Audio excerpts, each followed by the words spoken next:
काली पहाड़ी के पास बसा हुआ गांव मंगलपुर बहुत ही खुशहाली और हरियाली से भरपूर था। इस गांव में हरिराम नाम का एक जमींदार रहता था। जमींदार की पत्नी गीता को गांव के लोग देवी समान मानते थे।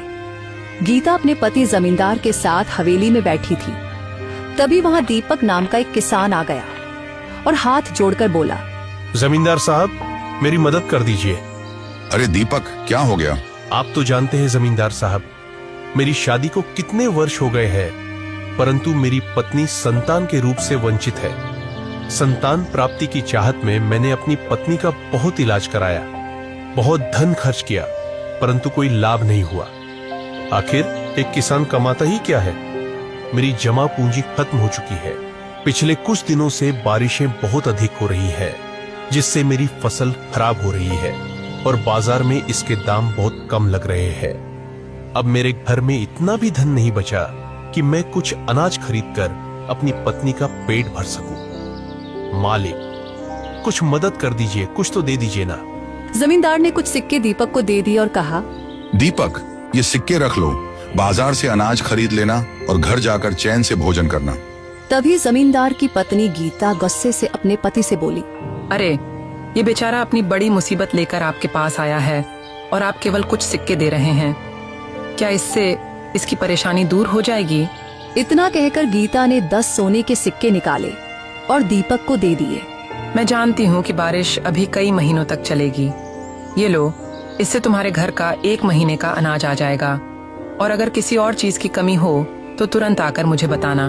धन्य है हम, जो हमें आपके जैसी देवी समान जमींदारनी गांव में वरदान स्वरूप मिली है। देवी, आपका बहुत धन्यवाद, आपका बहुत आभार है। नहीं, मुझे देवी मत कहो, मैं तो बस अपना कर्तव्य निभा रही हूँ। दीपक खुशी खुशी वहाँ से चला गया। अरे गीता, तुम्हें इतने सोने के सिक्के देने की क्या जरूरत थी? मैं भी तो उसकी मदद कर ही देता। मैं दीपक को जानती हूँ, शर्म की वजह से वह दोबारा मदद मांगने नहीं आएगा। और वैसे भी मुझे दीपक के प्रति बहुत सहानुभूति है, क्योंकि उसकी पत्नी भी उसी दुख और तकलीफ से गुजर रही है जिससे मैं गुजर रही हूँ। बेचारे की शादी को कई वर्ष हो गए हैं, वह अभी तक माँ नहीं बन पाई। और देखो, मैं भी अभी तक तुम्हें कोई संतान नहीं दे पाई। देखो गीता, जब भगवान को मंजूर होगा तो हमें भी संतान जरूर होगी।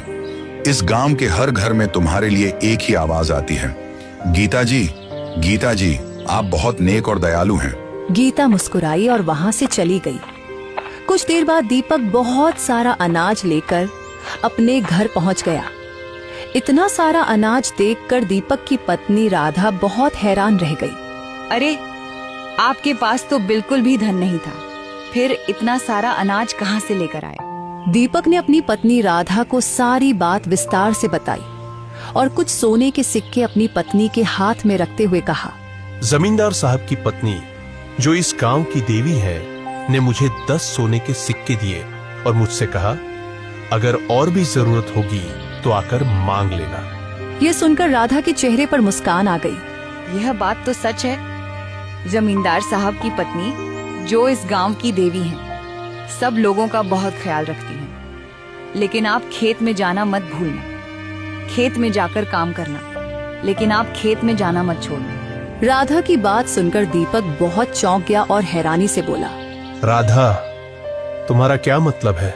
मतलब यही है कि जमींदार साहब की पत्नी ने हमारी मदद की है, तो इसका मतलब यह नहीं है कि अब आप घर बैठकर आराम करो। आप अपने खेत में जाएं और वहां काम करें। कोई बात नहीं, अगर हमारी फसल सस्ते दामों में बिक रही है, लेकिन घर बैठने से तो बेहतर है ना।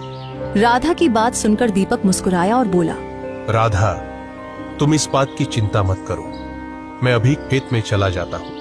फिर दीपक राधा से बात करने के बाद अपने खेत की तरफ चल पड़ा। थोड़ी देर बाद वह अपने खेतों में पहुंच गया और वहां जाकर काम करने लगा। थोड़ी देर काम करने के बाद अचानक उसे जंगल की तरफ से किसी बच्चे की रोने की आवाज सुनाई दी और फिर वह सोचने लगा, हे भगवान, ये किस बच्चे की रोने की आवाज आ रही है? और इस खतरनाक जंगल में तो कई जंगली जानवर रहते हैं। मुझे वहां जाकर देखना होगा कि कोई खतरे में तो नहीं और मैं उसकी मदद कर सकूं।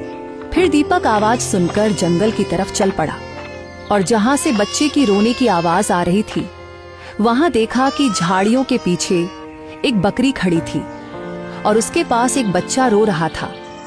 वह वहां गया और उस बच्चे को उठाया। अचानक वह बकरी बोल पड़ी, यह बच्चा मेरा है। मैं एक मायावी बकरी हूँ और इस बच्चे को मैंने जन्म दिया है। तुम इस बच्चे को अपने साथ अपने घर ले जाओ और उसकी देखभाल करो। जब यह 20 साल का हो जाएगा तो उसे सारी बात बता देना कि तुमने उसे जंगल से उठाया था और यह भी बताना कि मैं उसकी माँ हूँ।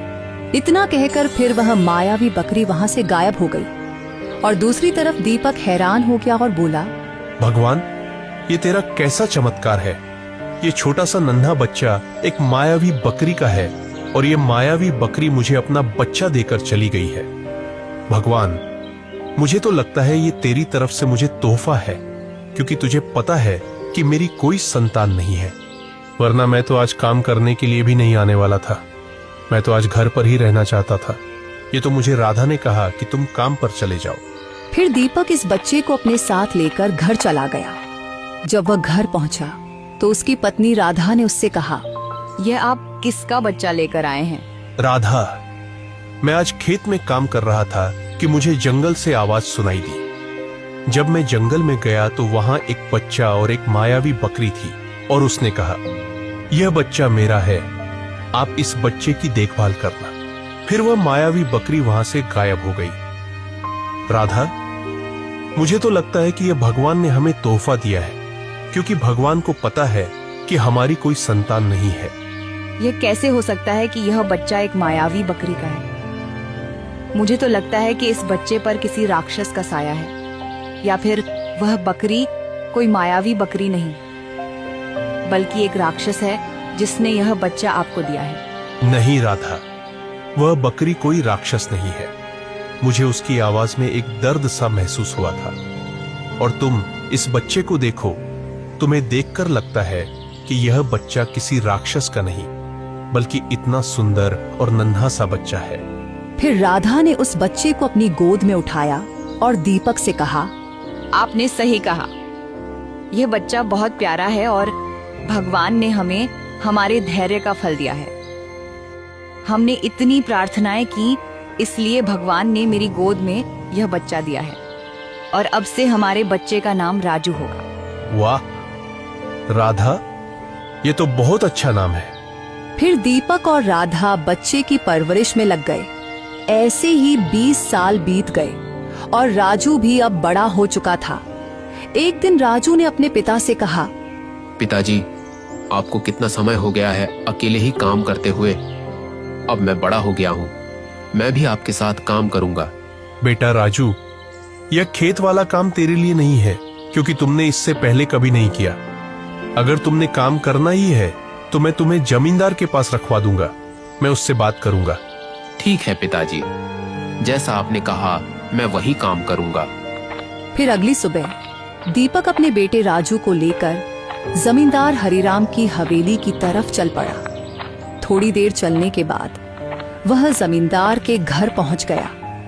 वहां जाकर दीपक ने जमींदार से कहा, जमींदार साहब, ये मेरा बेटा राजू है, अब बड़ा हो गया है। कृपया करके आप इसे अपने पास काम पर रख लीजिए। ये बहुत मेहनत से काम करेगा। अरे वाह वाह वाह, क्या बात है। आज वैसे भी बहुत खुशी का मौका है। आज हम किसी भी काम के लिए ना नहीं करेंगे। चलो भाई, हाँ है हमारी तरफ से। छोटा मुंह और बड़ी बात। क्या मैं जान सकता हूँ जमींदार साहब, ये खुशी का मौका किस बात का है? अरे हाँ हाँ, क्यों नहीं। दीपक, हमारी पत्नी वर्षों के बाद माँ बनने वाली है। जमींदार साहब, ये तो बहुत खुशी की बात है।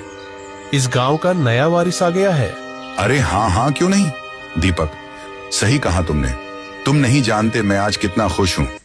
इसीलिए तो मैंने कहा कि आज तो मना करना बनता ही नहीं है। आज तुम जो कहोगे वो हाँ ही हाँ होगी। कल से तुम अपने बेटे को मेरी हवेली में भेज देना। फिर दीपक और उसका बेटा राजू वापस अपने घर चले गए। अगली सुबह सूरज की पहली किरण के साथ ही राजू जमींदार की हवेली पर काम करने चला गया। ऐसे ही समय बीतता गया। एक दिन राजू बहुत थका हारा रात को घर आया और आते ही सो गया। वह अब भी नींद में ही था कि उसे एक अजीब सा सपना आया। अरे ये मैं कहाँ आ गया? मैं तो अभी अभी काम से थका हारा घर आया था और सीधा सो गया था, लेकिन अब मैं जंगल में हूँ। यह कैसे हो सकता है? और यह जंगल तो बिल्कुल हमारे गांव के पास वाला ही लग रहा है। राजू अभी बोल ही रहा था कि अचानक वहाँ वही मायावी बकरी आ गई, जो 20 साल पहले राजू के पिता दीपक के सामने आई थी और जिसने अपना बच्चा दीपक को दिया था। फिर उसने राजू से कहा, बेटा राजू, अब तो 20 साल का हो गया है। मैं तेरा कब से इंतजार कर रही थी कि तू मुझे तलाश करने के लिए आएगा। अब तो आजा, अब और इंतजार नहीं होता बेटा। इस मायावी बकरी की बात सुनते ही अचानक राजू जाग गया और हैरानी से बोला, भगवान, ये कैसा सपना था? मुझे तो ऐसा लग रहा था कि जैसे ये कोई हकीकत है। और वह बकरी कौन थी जो मुझे बार बार ये कह रही थी कि मुझे तलाश करो? फिर राजू ने सुबह अपनी माँ को सारी बात बताई और जमींदार की हवेली पर काम करने के लिए चला गया। जब वह रात को वापस आया तो उसे फिर वही सपना दिखाई दिया। ऐसे ही 4-5 दिन बीतते रहे। एक दिन वह रात को सो रहा था कि अचानक वही सपना उसे फिर से आया। दीपक को जब यह पता चला तो राजू ने दीपक को सारी बात विस्तार से बताई कि उसे पिछले 5-6 दिनों से यही सपना आ रहा है। फिर दीपक ने राजू से कहा, बेटा राजू, जो तेरे सपनों में मायावी बकरी आ रही है वह और कोई नहीं, वह तेरी असली माँ है। हम तेरे असली माता पिता नहीं है। हमें तो जंगल से मिला था। इस मायावी बकरी ने मुझे तुझे सौंपा था ताकि मैं तेरी परवरिश कर सकूं। और जब तू 20 साल का हो जाएगा तो मैं तुझे सारा सच बता दूंगा कि तू उस मायावी बकरी का बेटा है। पिताजी, यह आप कैसी बातें कर रहे हैं? भला ये कैसे हो सकता है कि मैं एक मायावी बकरी का बेटा हूँ? मैं तो आपका ही बेटा हूँ। आप ही मेरे माता पिता हैं। राधा भी पास ही खड़ी थी। राधा की आंखों में आंसू आ गए और उसने राजू से कहा, बेटा राजू, तेरे पिताजी सच कह रहे हैं। तो हमारा बेटा नहीं है, तुझे तेरा पिता जंगल से लेकर आया था। उसी मायावी बकरी ने हमें तुझे सौंपा था और कहा था कि जब तू 20 साल का हो जाएगा तो तुझे सारा सच बता दिया जाएगा। लेकिन हमने तुझे नहीं बताया क्योंकि हमें डर था कि तू हमें छोड़कर वापस न चला जाए। अब तुझे रोजाना सपनों में वह मायावी बकरी आ रही है। इसीलिए बेटा, अब तू उसकी तलाश कर। बेटा राजू, अब तो वही जगह पर जा जहां तेरे सपनों में वह मायावी बकरी दिखाई देती है और उसकी तलाश कर। और रही बात हमारी, तो यह भी घर तेरा ही है और तू हमारा बेटा है।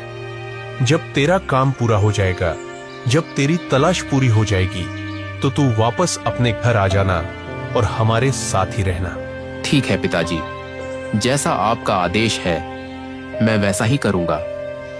मैं अब उस मायावी बकरी की तलाश करने के लिए चलता हूँ। फिर राजू उस मायावी बकरी की तलाश करने के लिए जंगल में चला गया। वहां जाकर उसने कई जगह देखी, लेकिन उसे वह मायावी बकरी नजर नहीं आई। वह थक हार कर एक पत्थर पर बैठ गया। फिर अचानक उसके पास एक देवी प्रकट हो गई और उसने राजू से कहा, राजू, तू जिस